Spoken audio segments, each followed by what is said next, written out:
smoking anymore, baby. Look at this. It's a winter wonderland, and it's been melting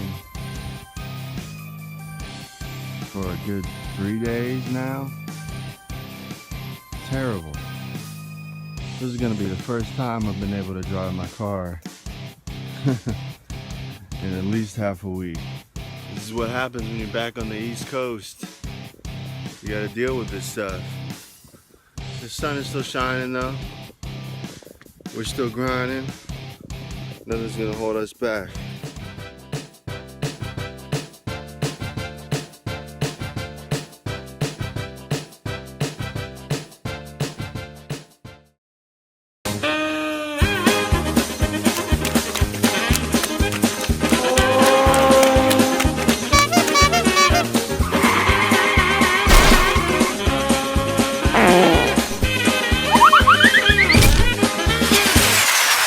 What's up, everyone? I'm gonna jump right into it. We're gonna take you through this leg workout real quick. I've been doing hip abduction to start my leg training recently, just to really make sure that my hips are loose. I used to never do this, but I watched Kai Green do it. I watched a few other people do it, and I've always had some pain in my hip area, so I started doing this, and I felt like it helps. This workout is mainly quad focused, but I never really go balls out on quads without first making sure that my hamstrings are loose, stretched out, and full of blood. I don't think that's good for your knees to just only do one side. You should do the protagonist and antagonist muscles. So I really like this machine. I get a good contraction, even more so than the lying hamstring curl. So I'll do 2 or 3 sets of these to failure before I hop into my quad workout. And likewise when I do the other way around, when I do hamstrings, I definitely hit my quads pretty hard too. In this workout you see me doing a leg extension and kind of a improvised sissy squat on the back extension machine, which is kind of cool. I mean, you got to be creative when you work out in a corporate gym like an Export. They don't really have stuff like sissy squat machines, but I don't like to go too crazy heavy on leg extensions just because of your tendon and your knee, patella tendon. It's just to force a lot of blood in the area, and same thing with the sissy squats. I feel like you should really be a concentrated movement, and if anything, to just help bring out the separation. And I do it at the beginning of the workout just to make sure that my quads are really full of blood and I have a really deep pump before I start getting into my heavier movements, just to avoid injury. And I also feel like it helps with the muscle hypertrophy, the detail and such.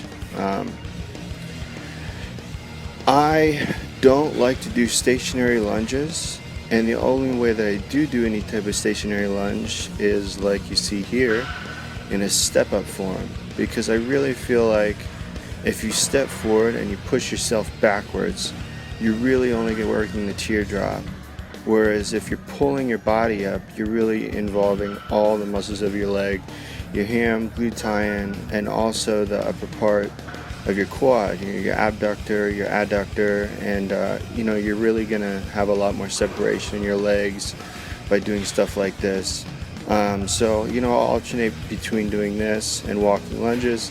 Sometimes I'll even do both, but again, this is something, it's a lighter movement. I'm doing it at the beginning of the workout to just really get a crazy pump, really build that mind-muscle connection before I jump into the heavy stuff. If you train frequently, if you're a bodybuilder, you really push the intensity, this will keep you in good cardiovascular condition and also kind of help your tendons, your tendon health and longevity in this sport, hobby. We all want to be able to train and look good for as long as we can, so got to pace yourself. It's a marathon, not a sprint, unfortunately. After that, I did some hack squats, and I think this is pretty cool. I've been doing this recently. I'll do 1 set to failure, the traditional way, with my back to the machine, and then I'll strip maybe 1 or 2 plates off and turn around and go to failure that way in kind of a front squat. But the front squat on the hack squat machine really hits the hams and glutes, and I feel like you really sit backwards. So once again, it puts a little less stress on the knee. It helps with the upper quad separation in my mind. Obviously also the ham glute tie-in. Yeah, I mean, you only get one pair of knees. Obviously, sometimes my knees bother me more than others, and that will kind of influence how many plates I'm throwing up on this kind of exercise. And like this leg press that you'll see me do, here I have another strategic way of doing this.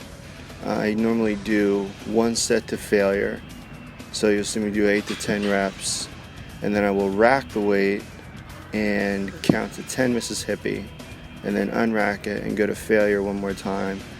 This way I don't have to stand up and rip the plates off and do a drop set, but I'm going past failure, and I really feel like it's a good way to just shock the muscle and just really push some extra intensity in your workout. In this, I do this before I squat. I haven't squatted first in a workout, and I don't even remember when. But I really, as a bodybuilder, from my knees, hips, back, all the above, I can still go up to 5 plates at the end. I really have no idea how much I could squat, and I would probably hurt myself long before I would find the answer to that question. So, by the time I get there, my quads are pretty messed up, and sometimes I'll stick with 4 plates, sometimes I'll go to 5. Again, it really depends on my knees, and also sometimes my back.